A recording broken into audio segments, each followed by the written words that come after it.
धैर्य विजय वीर्य अभय आयुः आरोग्य ऐश्वर्य शुभ फल प्राप्त्यर्थं समस्त पाप भय निर्हरणार्थं श्री तुम्बेटाद्रि लक्ष्मी नारसिंह स्वामिनः ब्रह्मोत्सव अंगत्वेन अद्य दिवसे श्री लक्ष्मी नरसिंह स्वामिनः तिरुकल्याण महोत्सवम् आचार्य द्वारा कारयिष्ये इति संकल्प्य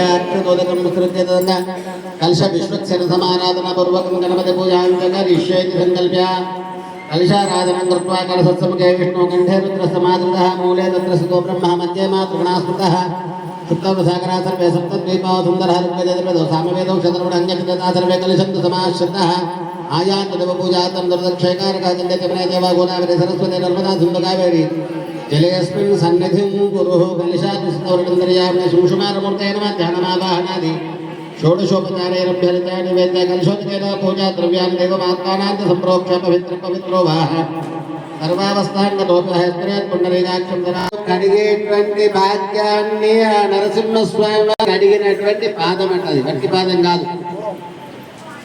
మరి బ్రహ్మదేవుడికి ఆడపిల్లలు ఉన్నారా? లగ్గం చేసిండా? ఎప్పుడు అడిగాడు? బ్రహ్మదేవుడికి లగ్గం చేసిండా? ఆడపిల్లలు ఉన్నారా? కాలు అడిగిండా? కన్యాదానం చేసిండా? చేయలే. కానీ అడిగాడు. ఎప్పుడు అడిగాడు? చిన్న పిల్లవాడిగా వచ్చి 3 అడుగుల జాగ అడుగుతాడు మన చక్రవర్తి. 3 అడుగుల జాగ అంటే